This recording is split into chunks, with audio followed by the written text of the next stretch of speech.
Em nome do Pai, do Filho, do Espírito Santo.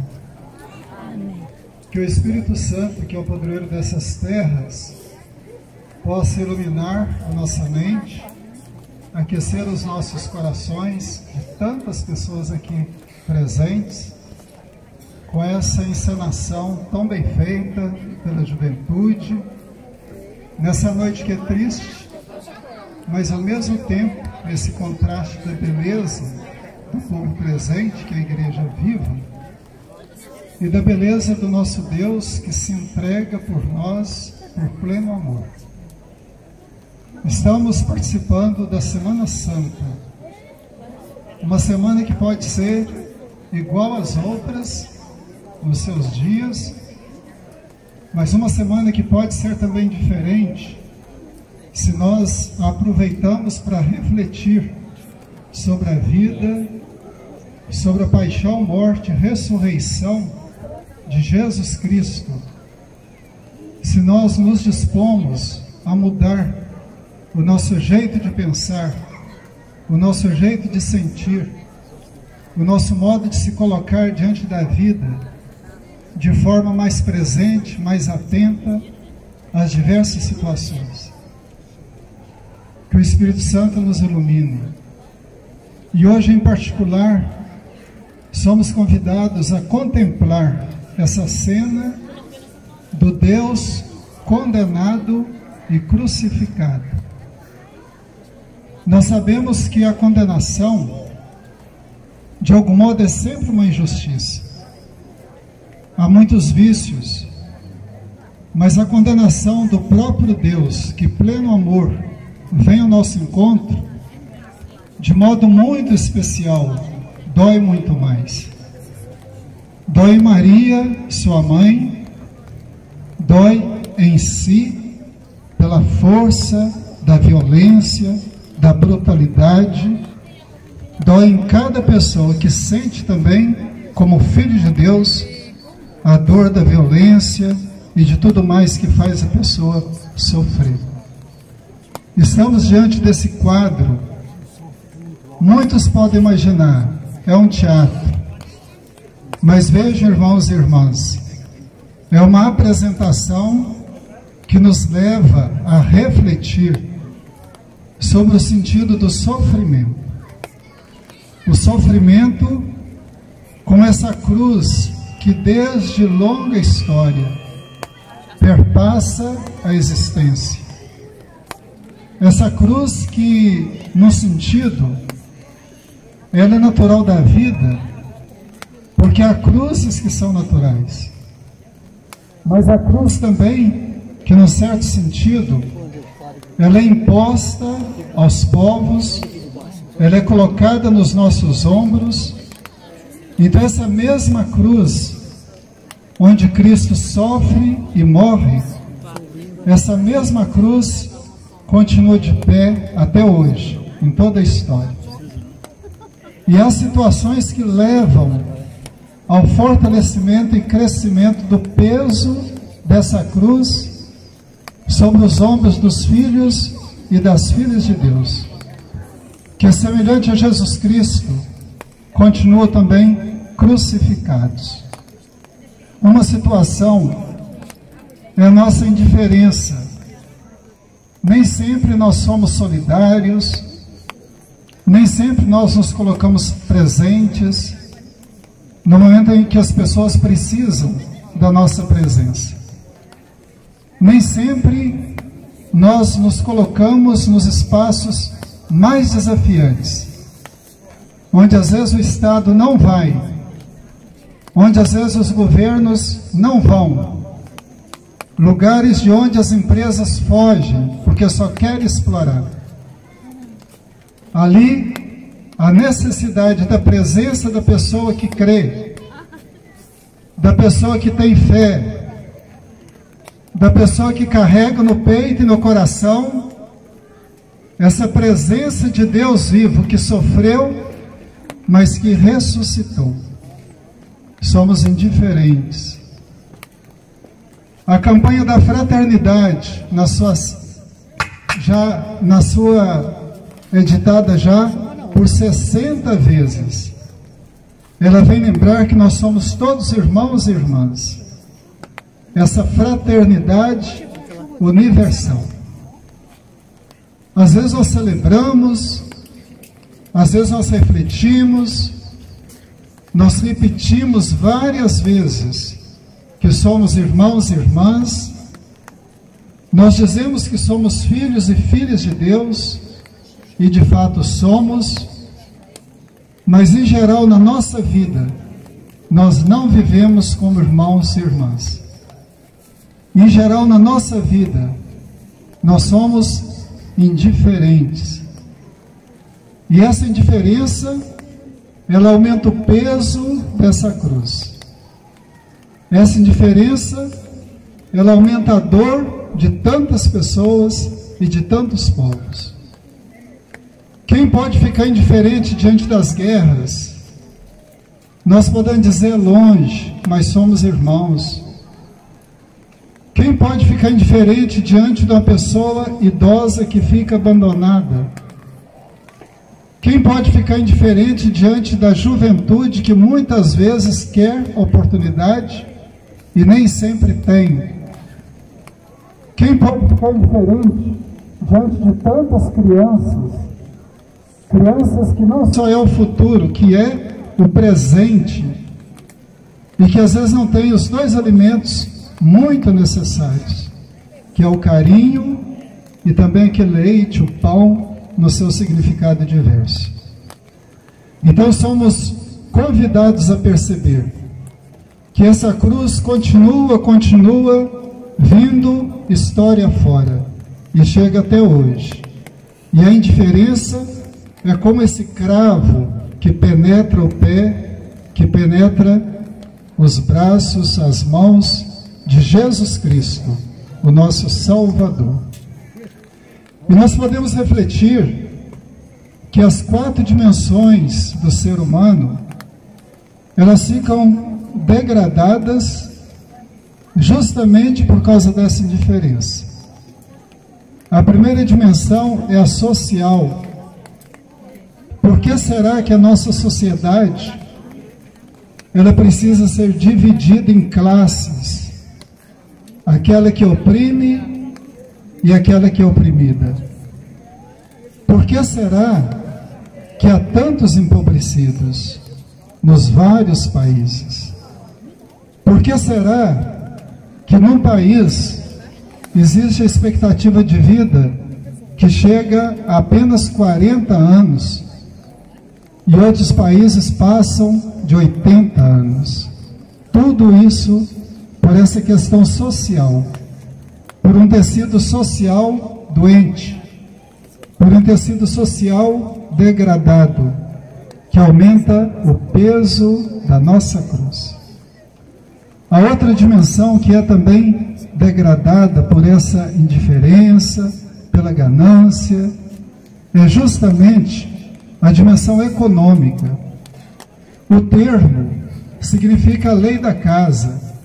A mulher certamente compreende muito bem isso. O que é trabalhar e pensar para que no dia a dia a despensa fique surtida, não falte o alimento.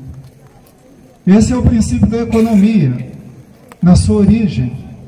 O princípio que seria o que levaria à justiça, que é o cuidado para que o econômico, tudo aquilo que se produz, tudo aquilo que se tem de riqueza, seja realmente usado a serviço do bem comum.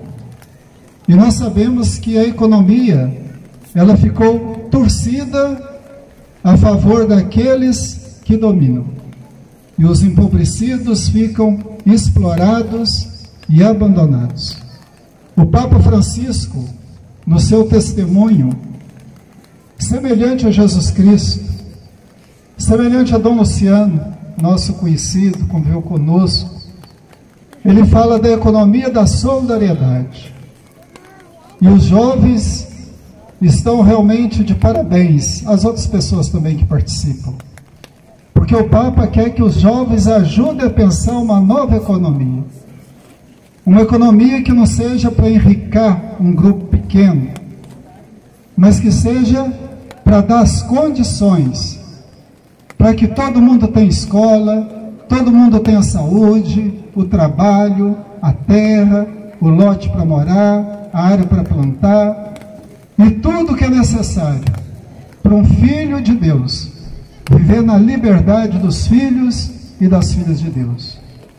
A economia, essa torcida injusta, ela precisa ser transformada. Uma outra dimensão do ser humano, que é também essencial, é a dimensão política.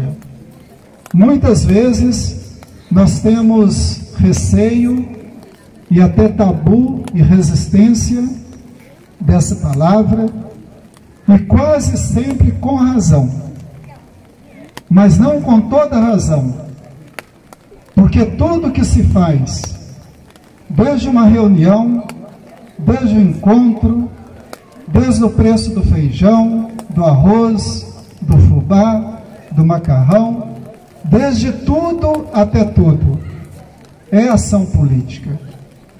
E a política ficou tão ruim porque ela foi feita por nós assim. A política com P maiúsculo, ela é necessária, importante e essencial. Então que saibamos também reconsiderar esse aspecto da vida.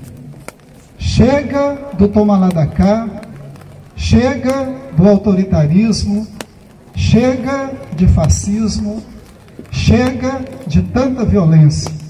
Que o povo, a partir das comunidades, que o povo de Deus, participante, tenha voz ativa para reconduzir e ser sujeito da vida e da história. Portanto, que a política esteja a serviço da vida. A vida plena em Deus é uma gratuidade que nos é garantida pelo sangue inocente derramado de Jesus Cristo. Mas a vida digna na terra e na história, missão nossa construir. E quem tem fé não pode fugir dessa responsabilidade. Uma outra dimensão também, que é muito importante na nossa vida, é a dimensão cultural. A cultura não é algo que seja só daqueles e daquelas que tiveram a oportunidade de estudar. Vejam bem que cultura bonita aqui, Lamin, que tem esse costume das apresentações, isso é cultura.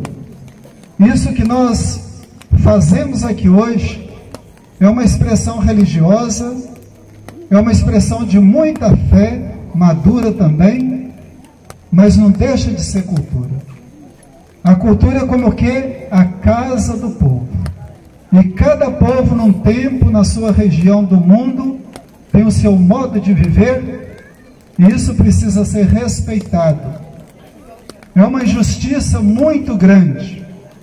Deixa a gente indignado quando grandes empreendimentos chegam em qualquer parte do Brasil ou do mundo e muda todo o jeito de ser da comunidade. Regiões onde as pessoas sabiam plantar, hoje já esqueceram, porque os impérios econômicos decidiram que naquela região só há de se produzir minério. São coisas absurdas que acontecem nesse nosso mundo. Então essa dimensão também é fundamental, e que sempre mais a cultura popular, não aquela comprada e vendida, mas aquela que vem da alma do povo, porque ela é diversa e traz uma riqueza enorme, quase infinita. Que ela seja não só respeitada, mas que seja também incentivada. Nós sabemos que há muitas iniciativas, inclusive a partir de alguns governos que são sérios, responsáveis, mas esse caminho ele é tão bonito e tão longo, que muitas outras iniciativas podem aparecer para que realmente a cultura, enquanto casa do povo, seja respeitada e seja incentivada. Tudo isso, amados irmãos, tem de algum modo uma escora do ponto de vista da reflexão. Nós sabemos, todo mundo já ouviu dizer, daquilo ao qual se dá o nome de teologia. A teologia não pode ser algo assim só de quem vai ser bispo, padre, mas de todos os povos e todas as pessoas de fé, porque a contemplação de Deus, a partir da nossa realidade, e a partir desse amor infinito, doado, entregue do próprio Deus. E há pelo menos 3 teologias que hoje vêm atrapalhando bastante. A da retribuição, a primeira, porque por ela se pensa que a gente pode negociar com Deus. A gente faz umas promessas e a promessa é boa, porque a promessa nos educa. Mas às vezes com a promessa a gente quer que Deus faça a nossa vontade. E aí está a perversidade da teologia da retribuição. Também a da prosperidade, que abençoa a riqueza. É bom que a gente tenha essa consciência de que quando a gente consegue tanta coisa necessária para viver, que isso é bênção de Deus. Mas a teologia da prosperidade tem o outro lado da moeda. Porque se o enricamento é bênção de Deus e a miséria é castigo, como é que fica? Então Deus não é bom. E hoje, mais do que essas, a teologia da dominação. Tanta gente a tem vivido, às vezes até sem perceber.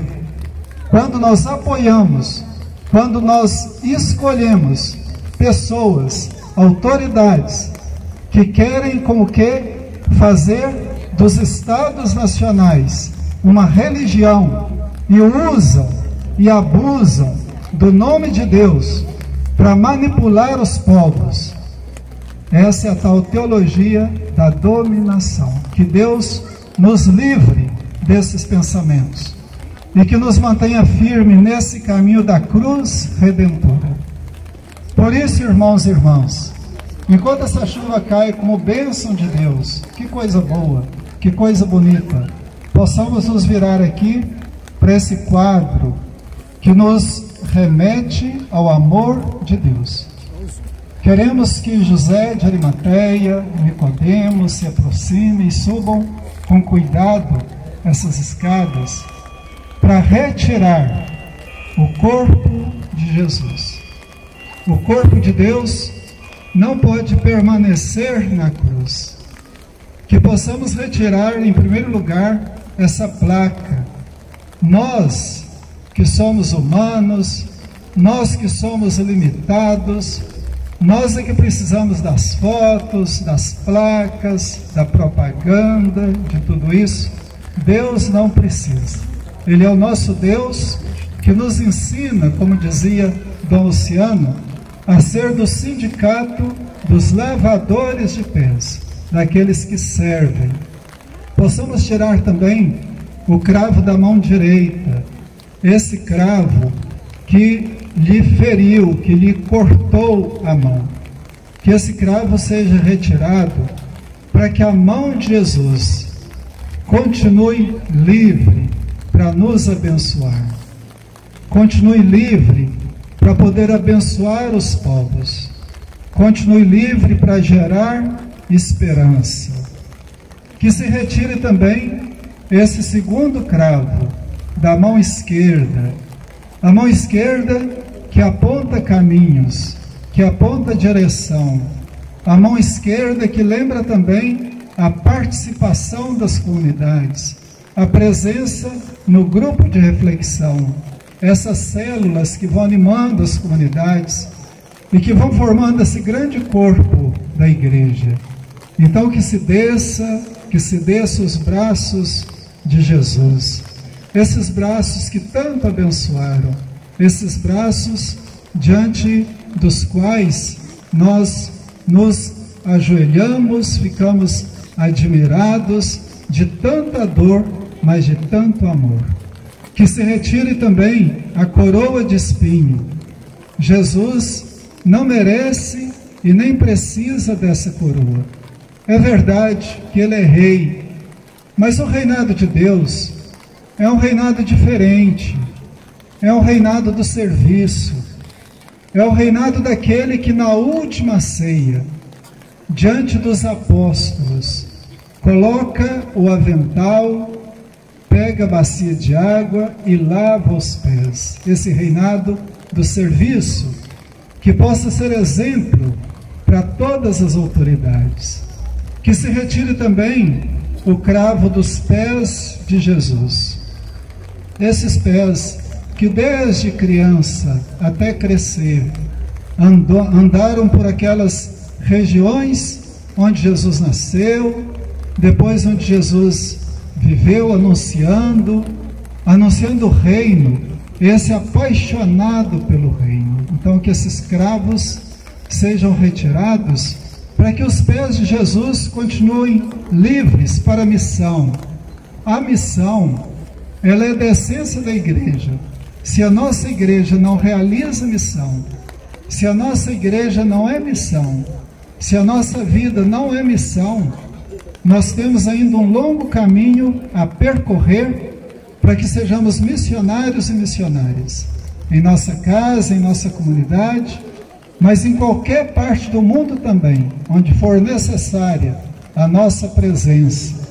Então agora que possamos descer o corpo de Jesus, descer o corpo de Jesus da cruz, esse corpo chagado, esse corpo crucificado, esse corpo que tanto caminhou, esse corpo, Jesus Cristo, que passou fazendo bem, o Filho de Deus que é condenado, o amor que vem ao nosso encontro e que é rejeitado.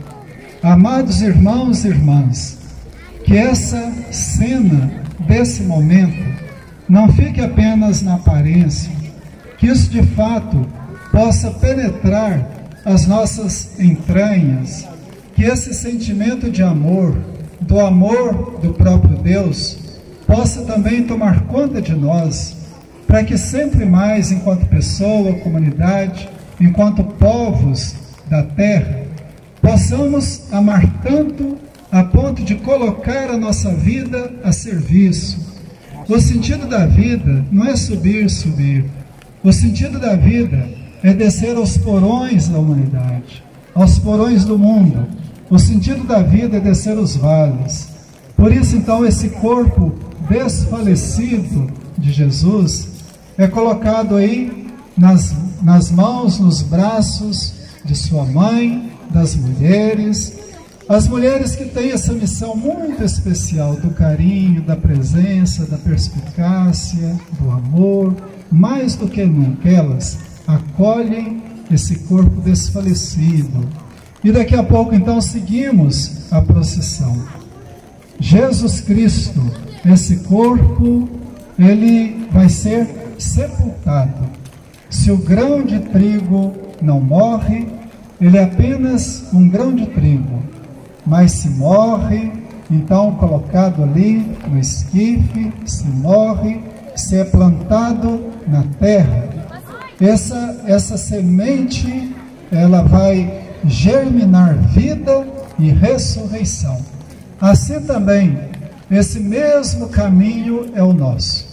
Nós somos convidados a ser sementes, sementes que não sejam de indiferença, sementes de presença, sementes de esperança, sementes de sentido da vida no mundo que muitas vezes perde o seu sentido. Vamos rezando esse momento. Deus, ajudai-nos, vós que enviastes o vosso próprio Filho por amor, Ele que se encarnou, Ele que é crucificado, sofre, morre por causa de nossa maldade, mas em particular pela decisão das autoridades que lavam as mãos.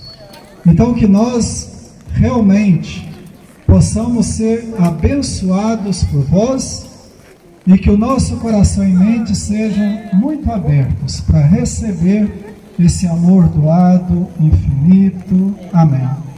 Louvado seja nosso Senhor Jesus Cristo.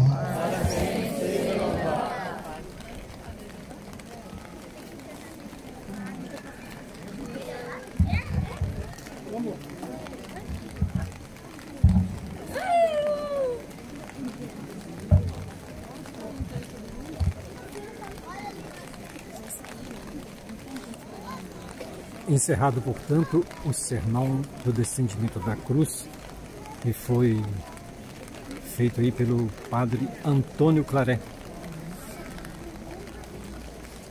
Padre Antônio Claré, que é responsável por uma paróquia na cidade de Congonhas do Campo, portanto foi o pregador deste sermão do descendimento da cruz aqui na Praça Divino Espírito Santo, na cidade de Lamim.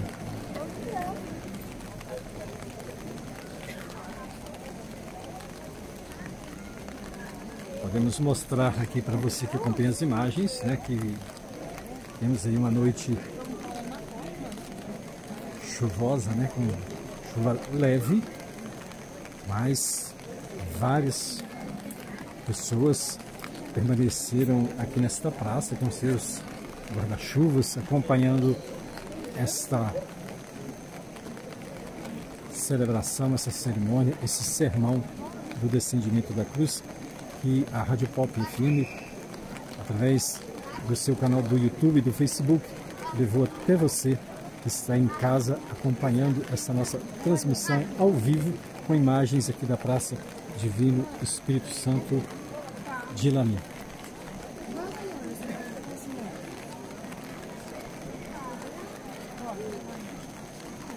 E neste momento aguardamos aí a decisão aí da paróquia para a realização aí da procissão do enterro.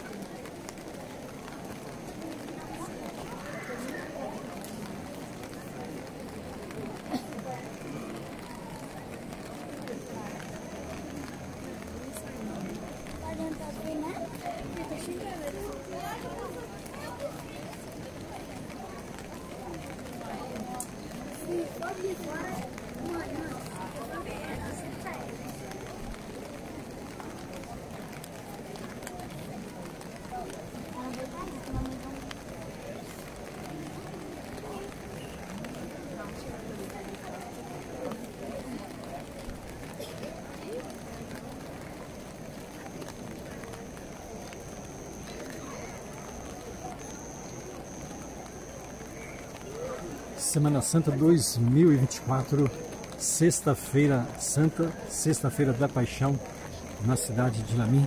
Foi realizado, antes desse sermão, um belíssimo quadro vivo, apresentado pelos jovens da cidade de Lamim.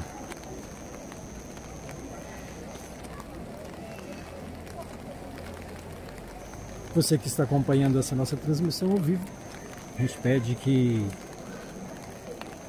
você possa estar aí dando um like nessa nossa transmissão, compartilhe também essa nossa transmissão ao vivo.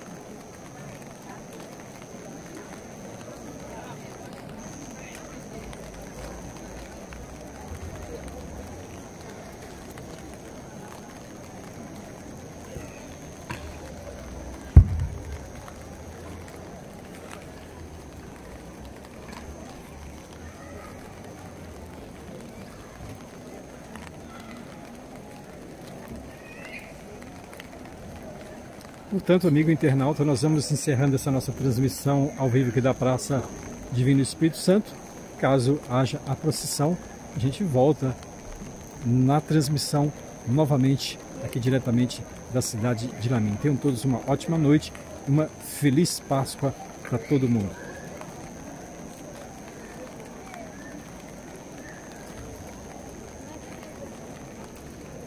Parado feito bobo, né?